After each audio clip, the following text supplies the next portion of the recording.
Hello and welcome. You are watching QTV and you are watching The Week in Review. I'm Ade Darami, and sitting opposite me to give some very, very good insights into the story as usual, Mr. Mohamed Mbodj. Mr. Mbodj, welcome to the program. Glad to be here, Ade. Thank you. Thank you very much. And here doing the signing for us, we have Lamin D. Sonko. And the program has a very, very apt name, The Week in Review. If anybody's watching it for the first time, it just tells you what it's all about. 10 big stories from the week just gone by, or 10 stories that we think are big stories, and we go through them in some detail. And as usual, at this point, I give a word of warning. Some stories deserve a bit longer than others, so don't panic if you think we're spending too much on one story. It's probably for a good reason, okay? So what have we got on the menu today? Well, there's been a protest against a couple of bills that were due to come before the National Assembly. If you've been following anything to do with Gambia this week, you're probably aware of those protests. Also, National Assembly members had a report presented to them that looked into the whole matter of FGM, and it was a very interesting vote that was taken at the end of that. And the regulatory authority, PURA, they're threatening to take away, revoke the licenses of some FM radio stations for all sorts of reasons that you will find out later. Also at ECOWAS, they had a summit meeting over the weekend, and Gambia was very much high on the agenda. And also at the same time, the Sahel states, they had their own meeting, a sort of competing meeting. And we also look at Gina Bass, Gambia's sprint sensation. She's due to go soon to the Olympic Games, and she's in fine form. So these are some of the stories on tonight's program. So let's get kicking, shall we? First program, first one on the program rather, there's been a protest. It got quite noisy. It wasn't violent, let's be clear about that. Here in the Gambia, about a couple of bills that were due to go before the National Assembly for consideration. What were they complaining about? I won't spoil it for you. Let them tell you. Have a look, have a listen. We the Gambians, we are hungry, we are suffering. Cash power is it's expensive. So if they pass these bills, it's for themselves, not Gambians, because they are there for themselves. So let them all come together and show sympathy, the love they have for this country, not to pass this bill. Enough is enough. Dafa doy.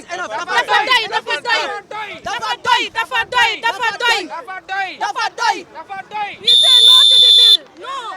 The streets echoed to the chants of protesters like Bintu Seka, reflecting the sentiment of many young Gambians. The Concerned Citizens of the Gambia, a civil society organization dedicated to combating negative foreign influence and promoting patriotism, led the protest. Defadoy, they were shouting, Mr. Mbodj. And in case anybody's unaware, let me spell out. They were protesting against a couple of bills. One was the Judicial Officers Remuneration and Entitlements Bill 2024, and also the National Assembly Members' Salaries and Pensions Bill 2024. Mr. Mbodj, do they have a case? I know that's throwing you at the deep end. Absolutely. Yeah. Whether they have a case or not, we'll come to that. Yes, Sure. So for me, my first reaction, interesting pairing. Yes, go ahead. Bringing these two together. That's right. Because for a while now, since the debate on the defunct proposed constitution, there was this hint, one could get that sense that our National Assembly members think that they are on level pegging with the judiciary. Yeah. Because really, I thought when you look around the Commonwealth or the liberal democracies, you have sort of special legislation for your courts. Yeah, it's you are doing different things. You are not on level pegging. Quite, with elected representatives. Absolutely. Quite. Our parliament is, if you like, the space of political contestation. For sure. Isn't it? For sure, indeed. Now, the judiciary, how can I call it? The theatre of justice, fair play. Yes. When you do not agree in there, in the National Assembly, it goes to the courts. They can even declare some of your legislation unconstitutional. Yes, I was about to say that. They can even be above some of the legislation. That's so you are not on level pegging. Let's put that aside, really, isn't it? And when you look at the National Assembly, for God's sake, I think Madi Jawati did a wonderful demolition job over the years. Yeah, They've been giving themselves so many perks, haven't they? Just in 2022, they increased their salaries because they said when you compare, with their counterparts in other countries, those people were having more. To which I said, yes, relatively as well. When you compare our economy and the money we have, they also have more. Stuff like that. Right. So that's a different agreement.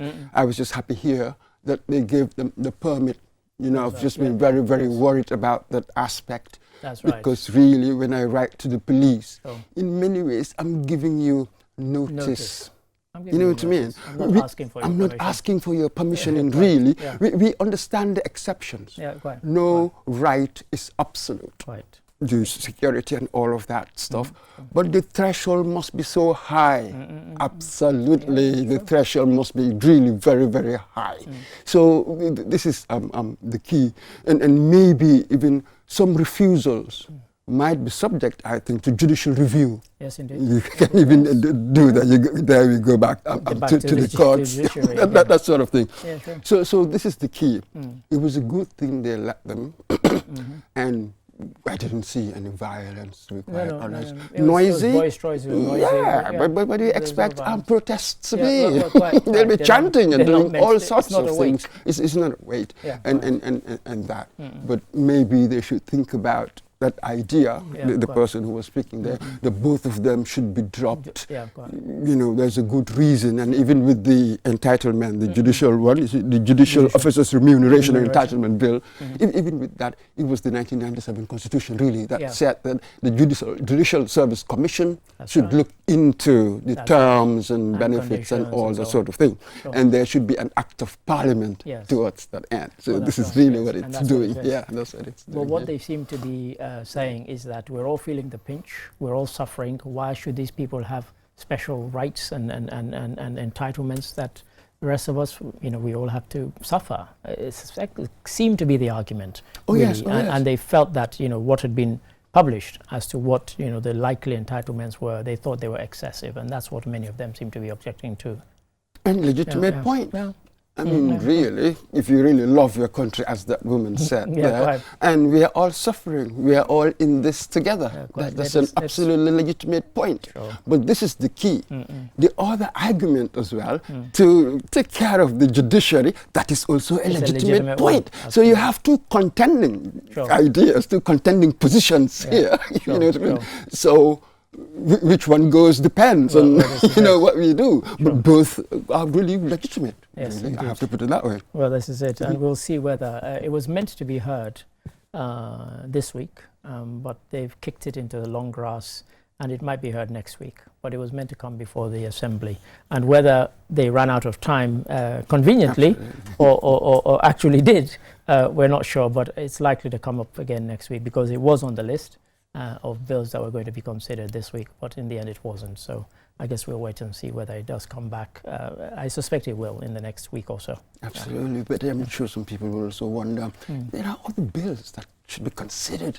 How do they prioritize, as it were, we use the table and deal with right now? It will be interesting to know to see, and also if there's any the amount of time that is sometimes spent on, I saw when ministers were being questioned, some ministers spent a lot longer on their feet than others because people had all sorts, the finance minister particularly, people had lots and lots of questions for him. But what annoyed me, and I made no bones about saying this, was that, there was one particular question to do with the stamp that we now see on our drinks bottles and so on. Essentially about 8 to 9, possibly 10 National Assembly members asked exactly the same question. He'd already answered it.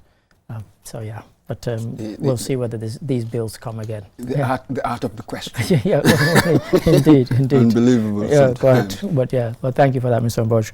And now, sticking with the National Assembly members, a report was presented to them regarding evidence that had been taken on this whole matter of FGM. It wasn't a final vote on the bill itself, but on the report. And there were some interesting exchanges, sometimes even heated. Have a look. Have a listen. The Women Amendment Bill 2024, which was introduced on 4th of March of this year by Alma Medjiba, the National Assembly member, Fani Councillor, seeks to reinstate the practice, citing cultural and religious reasons, and proposes the repeal of the 2015 ban on FGM.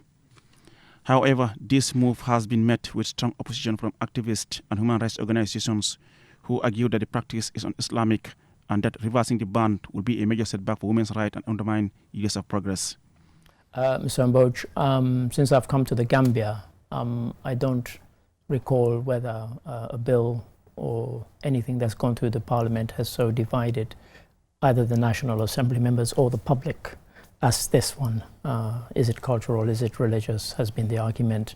And then the report was presented for a vote, and interestingly, they voted in support of the report. So let's get this clear. This was not the bill, that it was the report that they were voting in support. Were you surprised, given how strong some of the sentiments had been before this report? Absolutely, and most arguments I heard anyway, in the office and outside, was that people should have the right, as it were, to take it back to the person. And that's right. The very weird logic, because it seems to me that the person on whom This you is are a going to child. perform the deed, that is not the person agreeing or disagreeing. Right. Somebody else is doing that on the child's behalf. That's I right. think that is a slightly more complicated idea, more complex than saying that it's the person doing it.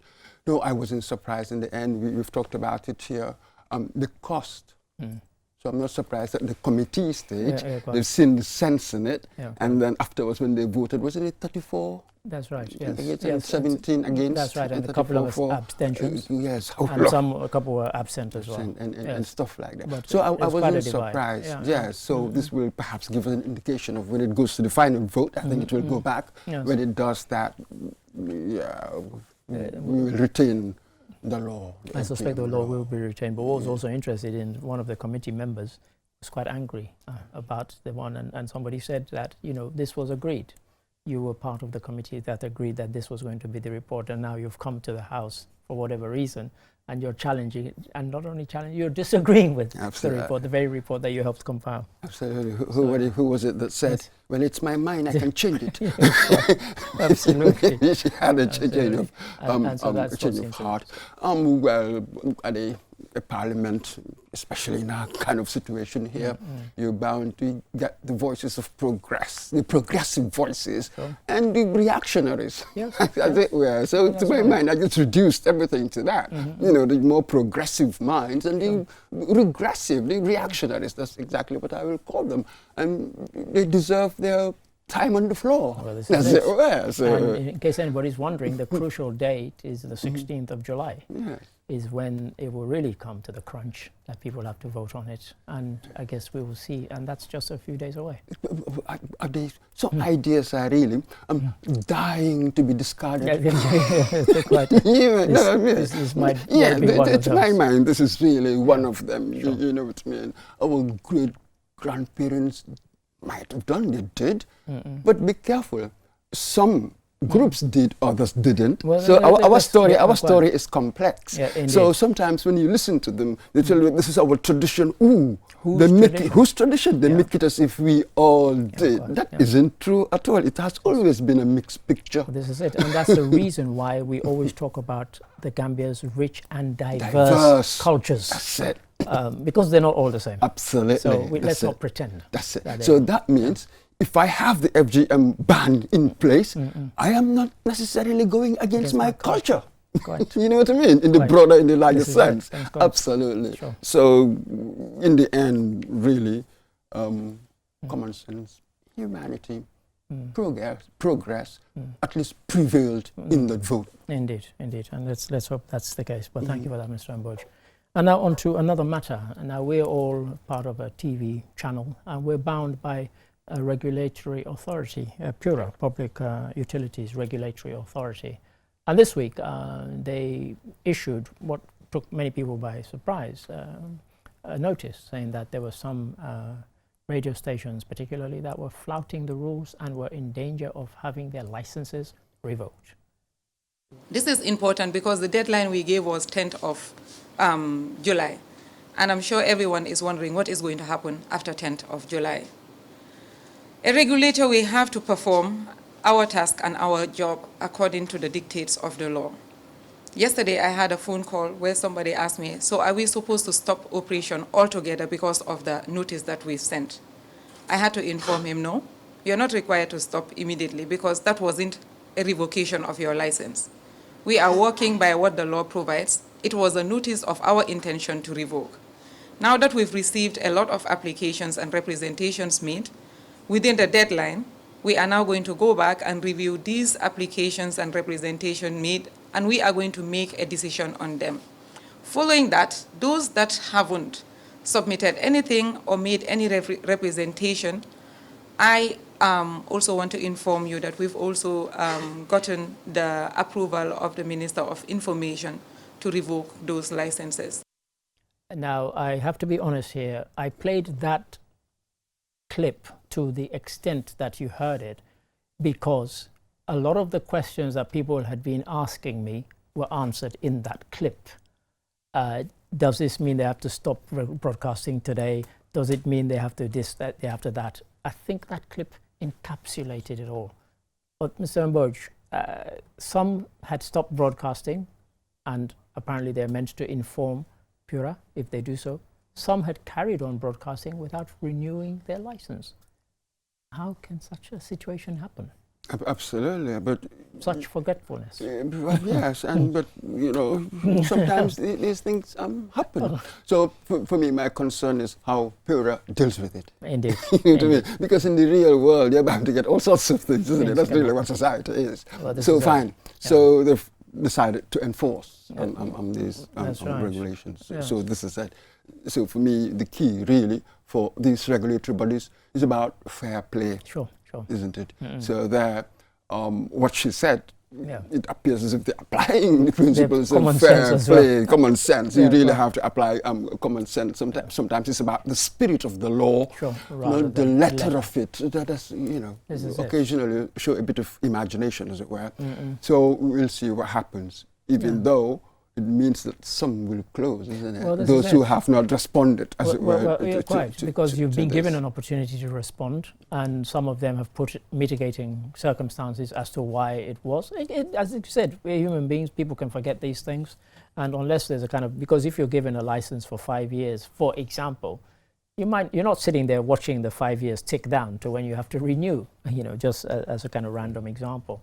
And so when we had a discussion in the office, and I said to them, well, imagine, just for argument's sake, just randomly, FM station XYZ FM employs 50 people. Just for argument's sake, you shut it down because they forgot. You put 50 people out of a job at a stroke of a pen. Whilst it might have been just forgetfulness. There's nothing willful, there's nothing malicious about the fact that they carried on broadcasting. And as you said, fairness and common sense seems to be prevailing in this particular instance. I said, and if I own a radio station and that happened because of forgetfulness, whoever my admin officer is, I'll have to sack him. I'm going to sack my admin officer if something like that happens. Of course, perhaps as the owner, I may not have time for that. But it is the job of the admin officer to know perhaps a month before it expires, or perhaps for longer. And then this is what I need to do. Because for me, when we discussed it in this studio, what I said was that maybe about 6 months ago, they could have put out a general release. All radio stations, make sure your licenses are up to date, etc., etc., etc. And if not, you know, come July will be. And then everybody said, oh, let's look at the paperwork. Well, you give people 10 days notice and this date of July the 10th, because many people thought that come July the 10th, the hammer would come down or the guillotine would come down and they will be shut down. But of course, as we've said, that's not what's going to happen. Absolutely. And the thing is, we get jittery when these bodies start interfering with the media, you know, around the world actually. Are they trying to gag the media? This is how some people would. And even though with Pura, one would like to think that it's got operational autonomy and it's not receiving instructions from the executive. Say, shut down this one, shut down that one. Because that's the only way that these regulatory bodies work. with our system of government, the regulatory bodies are absolutely crucial to the running of public institutions. They go to the very heart of daily capitalism. They have to be independent. They have to be seen to be independent. As well. That's the only way that they can really be effective doing the job that we want them to do. So that is really the key.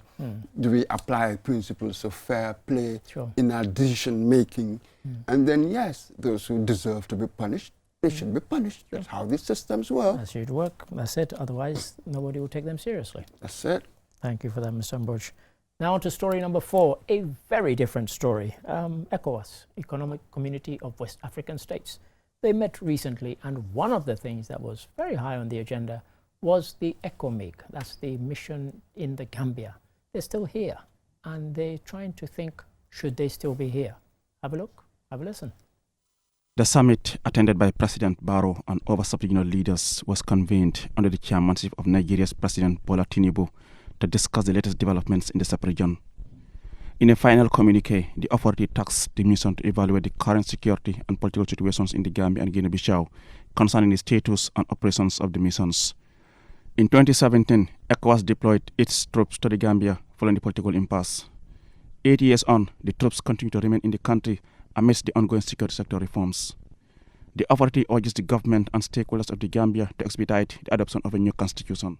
There you are. So as well as saying we're going to come and check on the troops, and President Nana Akufo-Addo is here this very weekend, they also snuck in there, oh, and by the way, you guys were going to have a new constitution. Get a move on. So this shows that obviously they're still thinking. Guinea-Bissau came up on the agenda, Gambia came up in the, and Sierra Leone. They're actually thinking of deploying a force to Sierra Leone, and they're trying to get, the Sierra Leone government are not happy about it, because as far as it's concerned, there's no reason for them. But here in the Gambia, that's the question that is also being asked. Should they still be here? And so ECOWAS are looking at, amongst other things, the cost of having them here, not just the fact of are they keeping the peace, what peace, or whatever. So many things to look at. In a sense, that's sort of the alarm bell, the financial aspects. They've been here for 8 years. We should get cracking. I'm not sure what's happening in there, because to some of us, yes, these questions, we'll be asking these questions. They've been here 8 years. What are the security risks? We know that security is very sensitive. There's no denying that. But how can you justify, as it were, the continued stay of the mission to us? Well, that's right. There's really nothing really being said. Only that we are making progress in security sector reform and all of these things. Yes. And where is the progress leading to? Yes. Is it taking do we have a timeline? Or otherwise, you really haven't planned. Yeah, correct. And what risk are we exposing ourselves to? Sooner or later, these countries will have to pull back their troops for one reason or one other. It depends also on their financial situation, the economic situation. You know, we are all subject, as it were, to certain external shocks. So it is not safe. Yes, quite. What if we haven't done what we are supposed to do, and they really need to leave? Yes. That is scary. That is scary, because you know the justification has to be, there's a reason why they're still here. And as you're saying, that justification has not been made really by anybody, not loudly anyway, and certainly not that we've heard. And so that is the question that is being asked. I mean, you hear people say all the time, even in kind of anecdotally, you hear people saying, oh, you know, why are they still here?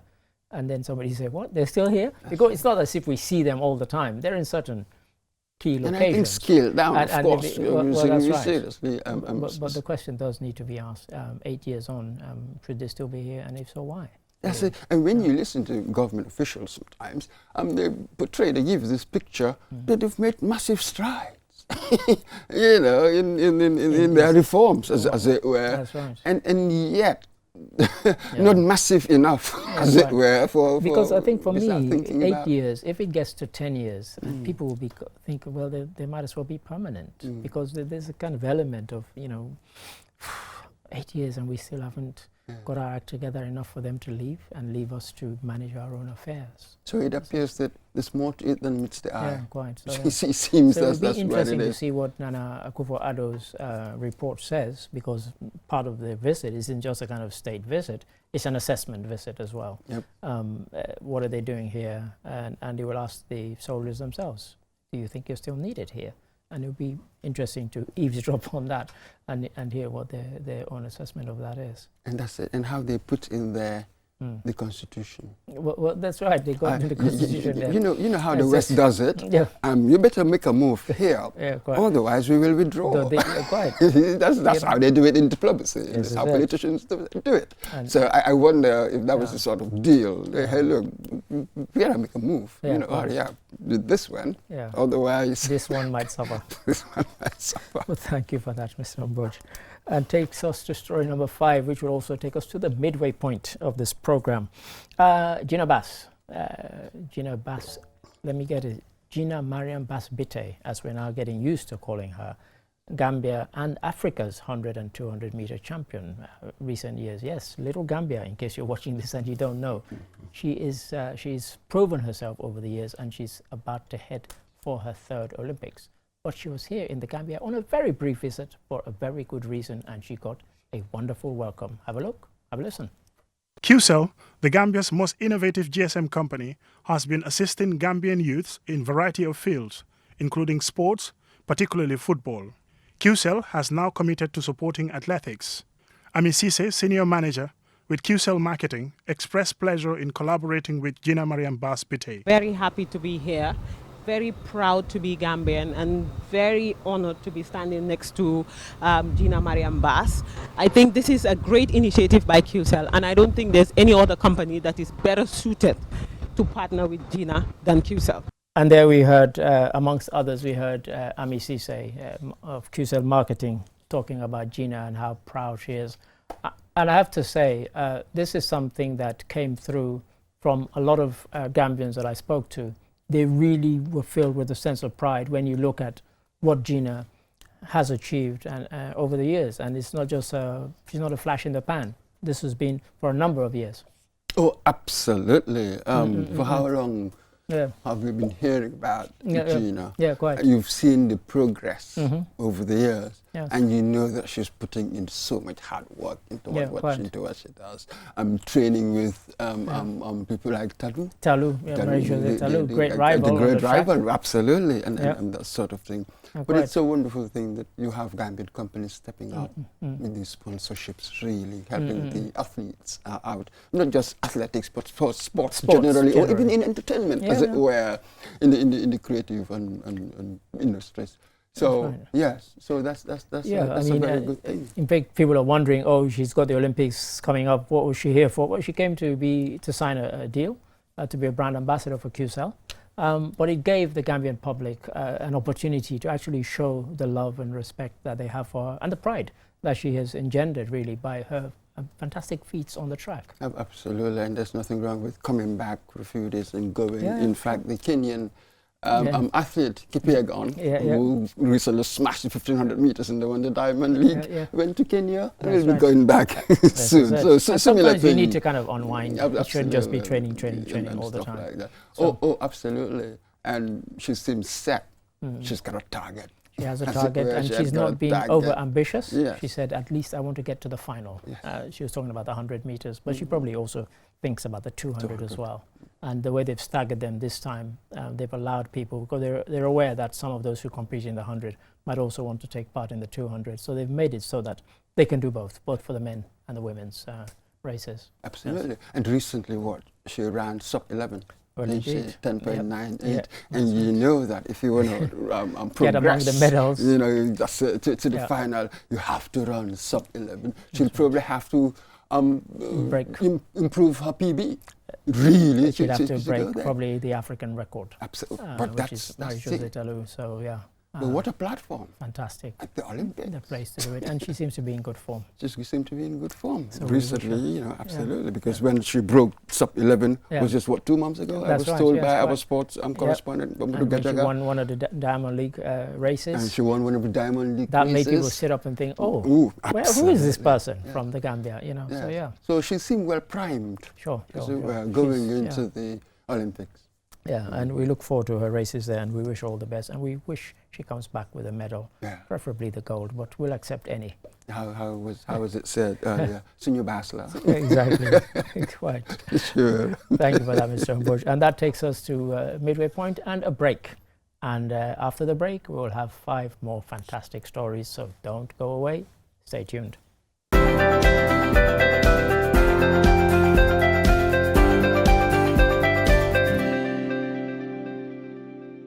QCell brings you the future with our ultimate bundles. Enjoy the best voice and data bundle plans in one package. Get unlimited data packages with flexible validity and enjoy what true internet feels like. Get 30 minutes of on-net and off-net calls with 5 gigabytes of data for just $350. Or get bigger bundle packages from 10 gigabytes to 20 gigabytes with over 100 on-net and off-net voice calls and enjoy the fastest internet speed in the Gambia. You can also buy 1-day, 3-day or even 7-day packages and enjoy unlimited data bundles with uncapped speeds. Just dial *343# today and experience the limitless capabilities of the QCell network. *343# should be your favorite code to dial now. For more information, call our customer care on 111. QCell. We innovate, others follow. QMoney is back again with its easy-to-use, secure and convenient mobile app that allows you to carry out all your transactions. No matter where you are or what time it is, you can always access your funds. With the new QMoney app, you can cash in and out, buy credit, buy QPower, shop, make payments and so much more. You can also send QMoney, pay bills, receive international remittances and transfer cash to others. Just download the app from your Play Store or App Store and get started. For more information, call customer care on 133. QMoney, Sinu Kalpe. We innovate, others follow.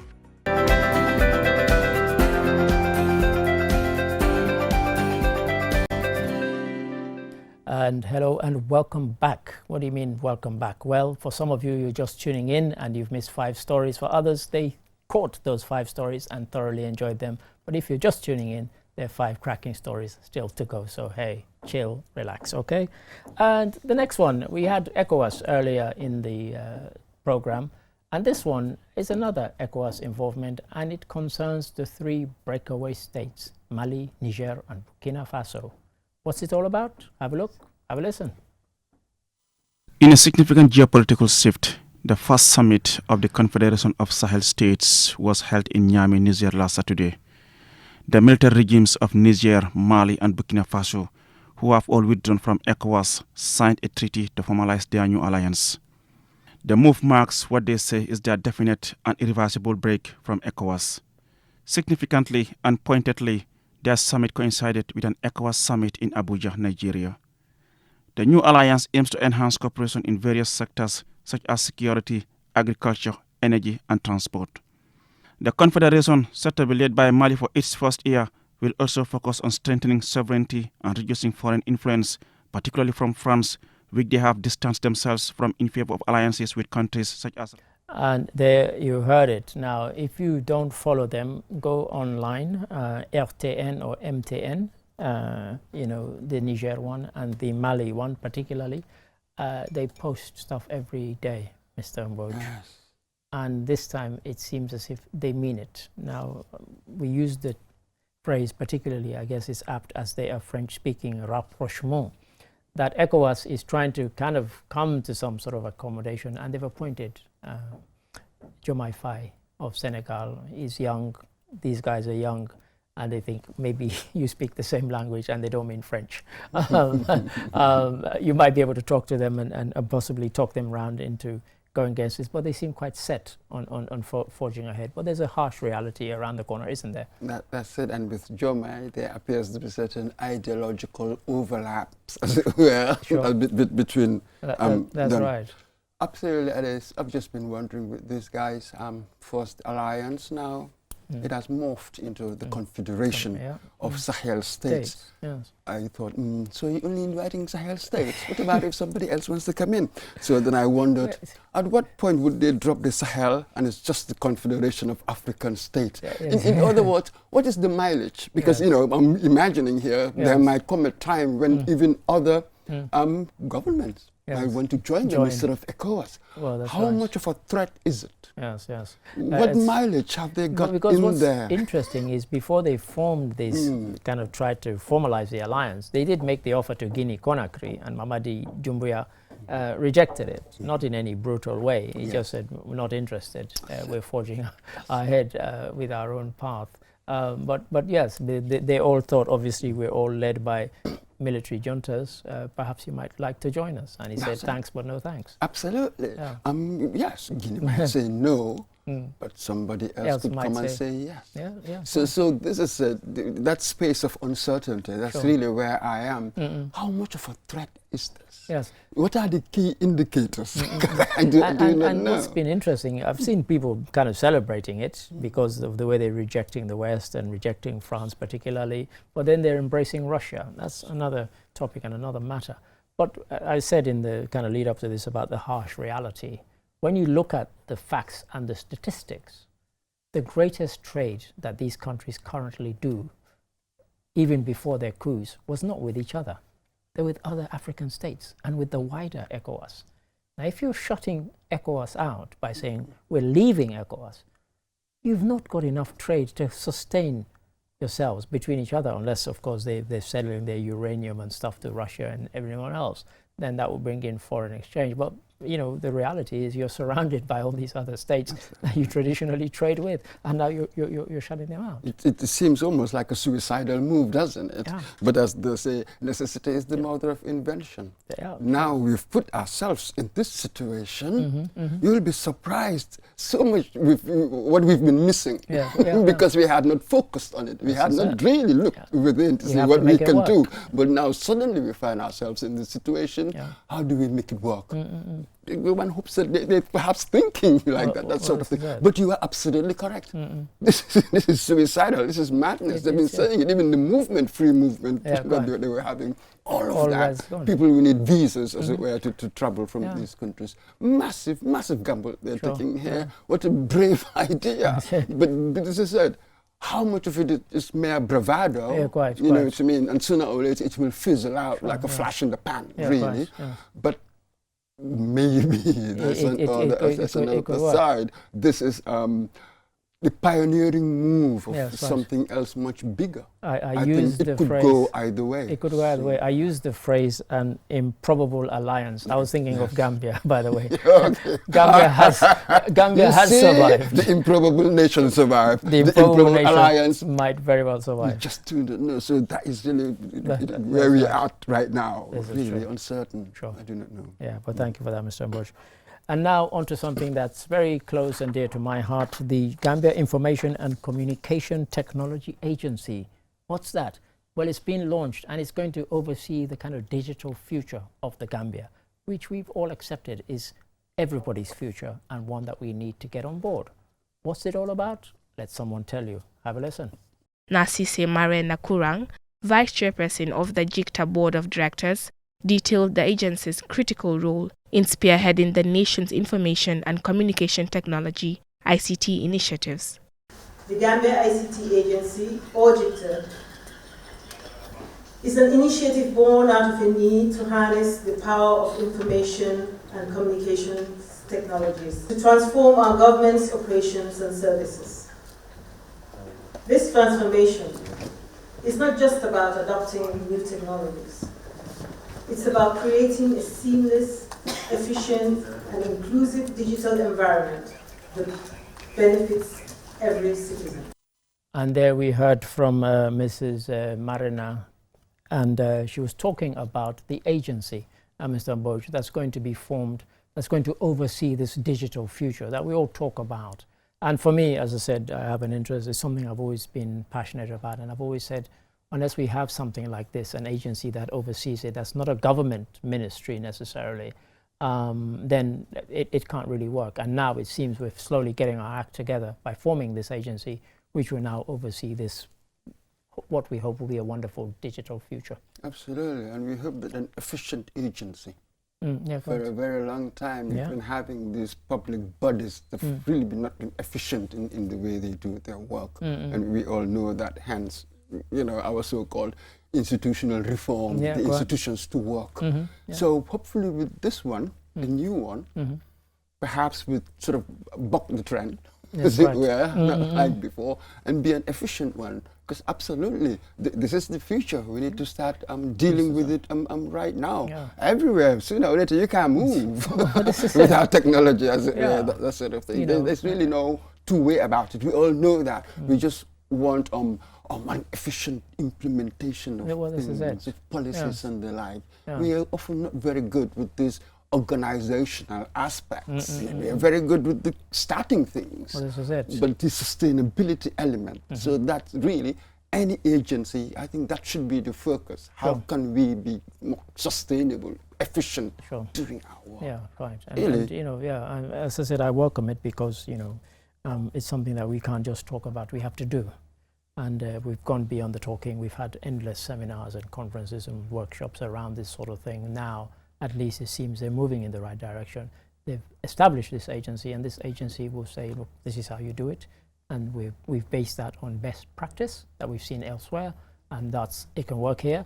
What obtains in America isn't going to obtain here, but nonetheless, we still need to trade digitally and operate digitally, because, you know, I can be in America, I could be here, I could be working, or, you know, employed by a Gambian company, where I could be based anywhere, and I should still be able to work digitally, send in my work, have it assessed, and so on. And so these are some of the things that the agency will be looking at. And Absolutely, action, everything be action oriented. And of course, we cannot be like anybody else, because we are not anybody else. Quite. We are the Gambia, but it doesn't matter how poor we are when it comes to material resources, you know, and even personnel. Yet there's something that we can do. It's just a question of focusing on what is it that I can do now, What's and just doable. doing it. What is doable? It's just simple as that. It's like building a house, but it's a brick at a time, isn't it? It's just a brick at a time. Then you get there. So what is doable? Do that. Yeah.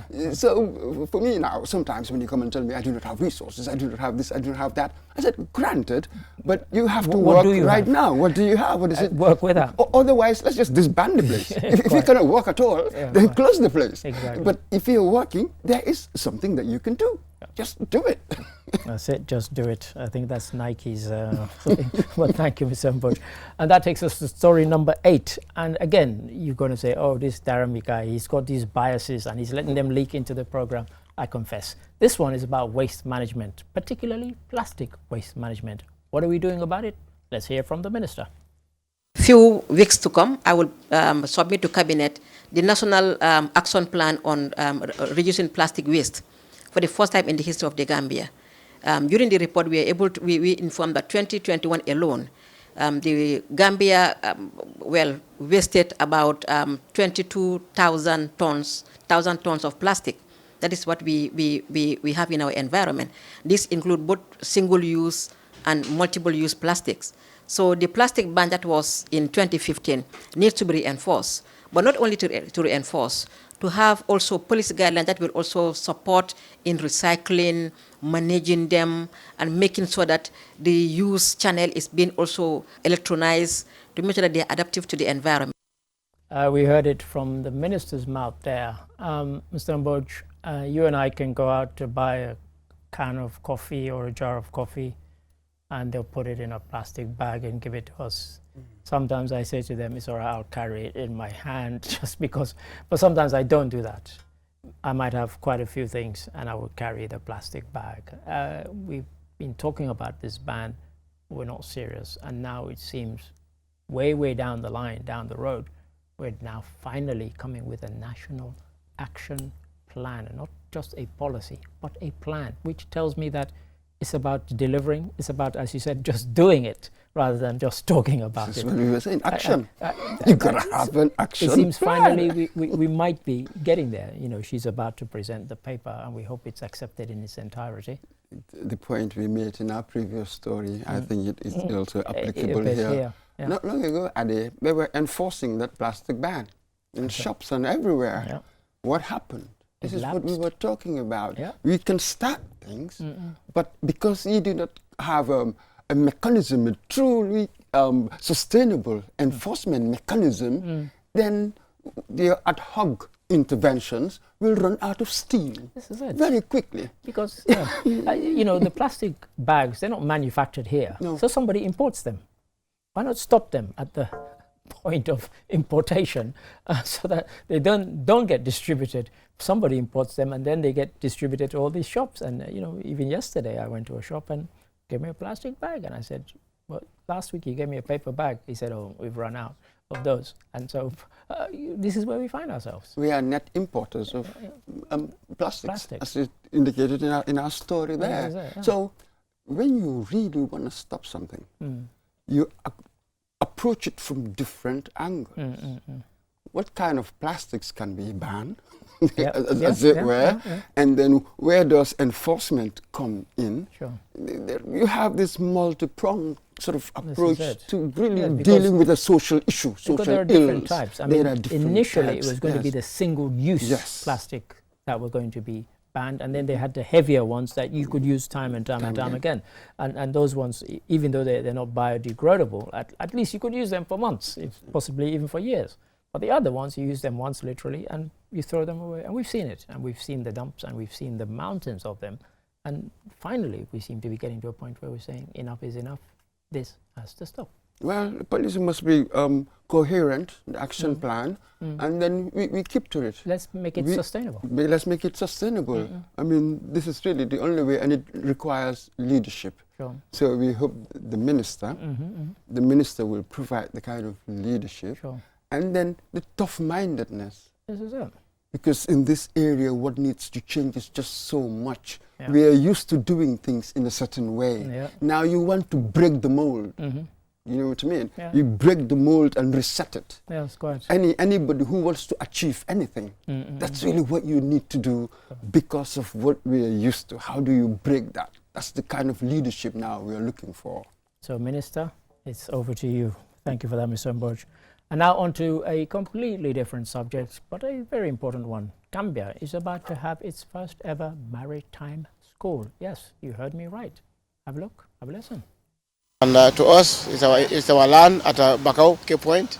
It's already fenced, so now we had two lands, one at Senegambia for the headquarters, the other one at Bakau. We left it there in case we have somebody or we can build a maritime school there.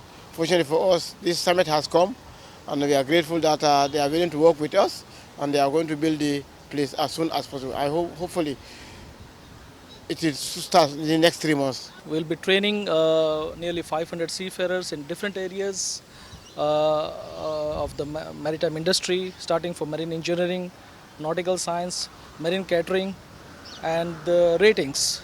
As the minister said, that we don't have to just go for the higher education, we'll start from the low skilled to high skilled. And I'm sure our stakeholders, the main stakeholder will be USET, and with collaboration